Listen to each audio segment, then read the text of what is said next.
E se eu te dissesse que as fronteiras e guerras de hoje não são acidentais, mas seguem um roteiro geográfico traçado há mais de 3.000 anos? Um mapa oculto que reinos antigos e generais modernos são forçados a seguir, mesmo sem perceber. Vemos tanques em vales e mísseis cruzando desertos, e pensamos em política, petróleo ou ideologia.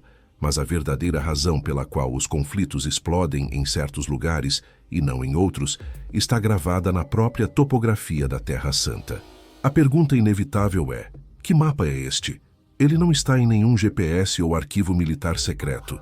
É um mapa de poder, água e fé, cujas linhas foram definidas por Deus, disputadas por impérios e que hoje ditam a geopolítica do nosso século. Tudo começa com uma simples verdade geográfica. Israel e as terras ao redor não são um vasto deserto.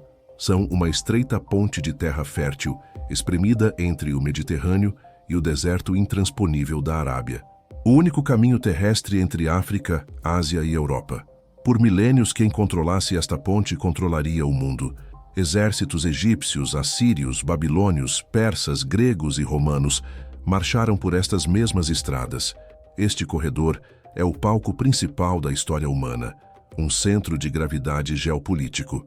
No livro de Gênesis, capítulo 15, Deus define a Abraão as fronteiras da terra prometida, do rio do Egito ao grande rio Eufrates.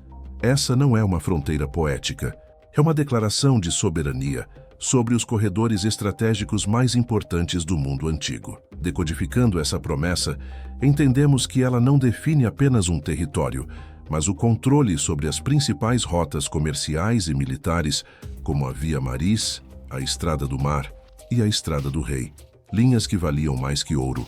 Imagine os carros de guerra do faraó subindo a costa para enfrentar os hititas. Eles não podiam cruzar o deserto. Tinham que passar pelo Vale de Megido, o mesmo lugar que a Bíblia chama de Armagedon, um funil geográfico para a guerra. O choque não era apenas de exércitos, era de visões de mundo. Os deuses do Egito e da Mesopotâmia viajavam com seus exércitos por estas estradas. Controlar a ponte terrestre era também uma forma de exportar poder cultural e espiritual. Hoje, olhe para um mapa moderno. As tensões entre Israel e o Hezbollah no Líbano ocorrem nas mesmas terras altas que controlavam a antiga rota da Via Maris. A luta pela Cisjordânia é a luta pelas montanhas que formam a espinha dorsal defensiva da terra. A arqueologia confirma isso de forma chocante. Em 1993, foi descoberta a Estela de Tel Dan, uma inscrição em pedra do século IX a.C. Pela primeira vez, um artefato mencionava a Casa de Davi, validando a existência de um reino israelita controlando estas rotas. O impacto dessa descoberta é imenso. Ela prova que a Bíblia não é apenas um livro de fé, mas um preciso manual geopolítico. A dinastia de Davi era uma potência real que entendia e dominava as linhas de força deste mapa oculto. A revelação é esta: o mapa não mudou. A tecnologia, sim. Onde antes marchavam bigas, hoje patrulham drones. Mas o valor estratégico das colinas de Golã para controlar as fontes de água do Rio Jordão é o mesmo hoje para Israel e Síria, quanto era para reinos antigos. A geopolítica moderna é um espelho do passado. O Irã, a antiga Pérsia, projeta seu poder através de proxies na Síria e no Líbano, seguindo o arco do crescente fértil, a mesma rota de invasão usada por babilônios e assírios para atacar Israel. Nações como a Rússia e os Estados Unidos posicionam suas forças na região não por acaso, mas para influenciar estes mesmos corredores marítimos e terrestres. O porto de Tartus, na Síria, e o canal de Suez são os pontos vitais deste mapa eterno. As alianças modernas refletem os padrões bíblicos. Nações descendentes de antigos inimigos de Israel ainda formam um anel de contenção. A profecia de Ezequiel 38 descreve uma coalizão de nações do norte que ecoa as tensões que vemos se formar hoje. Os textos antigos parecem se desdobrar nos noticiários, não como mágica, mas como a consequência inevitável de realidades geográficas, históricas e espirituais que nunca foram alteradas. Estamos assistindo a um drama milenar em seu ato final. A consequência imediata é uma instabilidade que parece permanente. Cada disputa por uma colina, um poço de água ou uma cidade antiga não é apenas uma briga por território, mas a reencenação de uma luta pelo controle do mapa mais importante da Terra. O efeito dominó é global. Um bloqueio no Estreito de Hormuz, a porta do Golfo Pérsico ou no Mar Vermelho afeta o preço da gasolina que você paga. A segurança alimentar do mundo depende da estabilidade desta pequena ponte de terra. Por trás dos exércitos e das decisões políticas, gerações de pessoas comuns vivem sob a sombra deste mapa. Famílias cujas vidas são definidas por linhas traçadas por generais e profetas, muito antes de elas nascerem. Uma tragédia que atravessa o tempo. A tensão só aumenta porque os recursos, principalmente a água, se tornam mais escassos e as armas mais destrutivas. O mesmo mapa que era disputado com espadas e escudos, hoje é disputado com tecnologia nuclear e guerra cibernética. As palavras dos profetas moldaram a história e definiram este mapa. E as palavras que usamos em nossa própria mente moldam nosso destino. Elas criam nosso mapa interior de possibilidades ou de limitações. O princípio é o mesmo. Palavras criam mundos. As palavras dos profetas moldaram a história. E as palavras que usamos em nossa própria mente moldam nosso destino. Se você sente que este é o momento de aprofundar nesse poder, eu preparei um guia, o Flipbook. As palavras têm poder. Ele conecta neurociência e sabedoria antiga para ajudar a silenciar a autocrítica e alinhar sua mente ao seu propósito. O link está no comentário fixado. A história se repete, mas pior. Os ciclos de conquista e reconquista deste corredor estratégico acontecem agora com o potencial de uma escalada global. O mapa é o mesmo, mas as consequências de uma guerra nele podem ser o fim de tudo o que conhecemos. A lição não aprendida é que a geografia é implacável. Ignorar o valor estratégico de uma montanha ou de um rio nesta região sempre resultou em desastre. As nações modernas que repetem os erros dos impérios antigos estão condenadas a colher os mesmos frutos amargos. A nova camada que precisamos entender é a da guerra por recursos hídricos, as nascentes do Rio Jordão, os aquíferos das montanhas da Judéia e Samaria.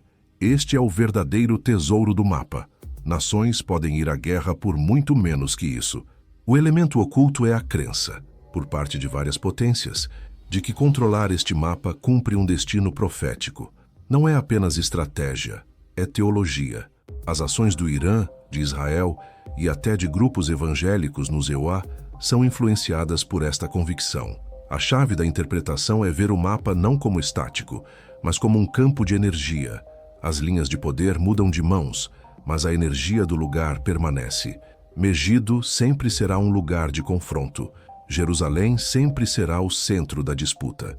Imagine um general em seu quartel-general moderno. Ele olha para imagens de satélite e, sem saber, toma a mesma decisão que um comandante de Josué tomou ao escolher o terreno elevado para a batalha. O passado e o presente se encontram no mesmo ponto do mapa. As ruínas de fortalezas cananeias, romanas e cruzadas estão espalhadas por toda a terra. Elas não são apenas pontos turísticos. São memoriais silenciosos das consequências de se perder o controle de uma rota estratégica, neste mapa implacável. A arqueologia é a voz da própria terra, o testemunho do chão. Cada camada de solo escavada revela uma nova conquista, uma nova destruição. A terra de Israel é um livro de história escrito com pedras, sangue e as cinzas de impérios caídos. Cada lado do conflito moderno usa este mapa para justificar suas reivindicações.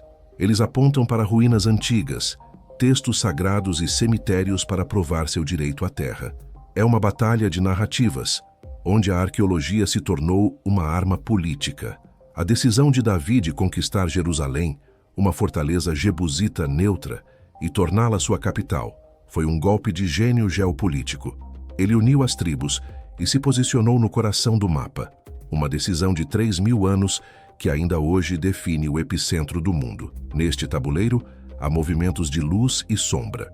Vemos atos de agressão e terror, mas também vemos uma resiliência milenar e o cumprimento de promessas. O mapa nos força a confrontar os dilemas morais e espirituais da sobrevivência e da soberania. Acima do mapa tático dos generais, A fé sugere a existência de um mapa soberano, um plano maior onde os movimentos das nações, mesmo em sua rebelião, acabam servindo a um propósito que está muito além da compreensão humana. O mapa invisível é espiritual. As linhas que conectam lugares como o Monte Carmelo, o Monte do Templo e o Monte das Oliveiras são mais do que geográficas. São pontos de encontro entre o céu e a terra, onde batalhas decisivas da história espiritual foram travadas. Esta é a grande teia da história.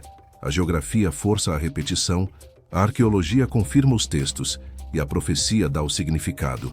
Quando você une os três, o mapa oculto se revela, e os eventos modernos deixam de ser aleatórios e passam a fazer um sentido assustador. A interpretação final é que estamos vivendo em um tempo onde as linhas deste mapa estão sendo redesenhadas de forma definitiva, não como observadores, mas como participantes de uma história muito maior do que a duração de nossas próprias vidas. A evidência inegável é a própria existência de Israel, uma nação que ressurgiu das cinzas da história exatamente no mesmo ponto do mapa, falando a mesma língua e adorando o mesmo Deus. Um fato sem paralelo na história humana e um sinal poderoso.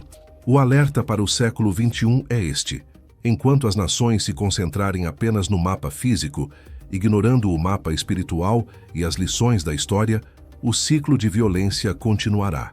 A verdadeira paz só virá quando as fronteiras do coração forem curadas, e isso nos leva a uma reflexão pessoal.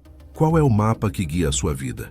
Um mapa de medo e limitação desenhado pelas circunstâncias ou um mapa de propósito e fé, alinhado a princípios eternos que transcendem o caos do mundo? O sentimento de urgência espiritual vem da percepção de que este mapa não é apenas sobre o Oriente Médio. Ele é um microcosmo do mundo. As forças em jogo ali são as mesmas que disputam o futuro da nossa civilização e da nossa alma. Recapitulando nossa jornada, partimos das guerras modernas, descobrimos um mapa geográfico imutável, validado pela arqueologia e explicado pelas profecias. Vimos como este roteiro antigo ainda força a mão das nações mais poderosas da Terra hoje. A mensagem final é de alerta, mas também de admiração. Vivemos em um tempo onde os véus da história estão sendo rasgados, revelando um plano antigo e inteligente. Entender este mapa é entender o tempo em que vivemos e a urgência do nosso propósito. A conclusão é que somos mais do que espectadores. Somos a geração que vê o mapa oculto se tornar visível para todos. O que faremos com este conhecimento definirá não apenas o nosso futuro, mas o legado que deixaremos na própria Terra. Se esta jornada despertou em você o desejo de entender o poder que as narrativas têm, não apenas na história, mas em sua própria vida, conheça o Flipbook, As Palavras Têm Poder. É um guia prático que preparei, unindo neurociência e princípios atemporais para você construir uma mentalidade alinhada ao seu propósito. O link está no comentário fixado. Obrigado por sua atenção e continue sua busca pela verdade em um dos vídeos que aparecem na tela.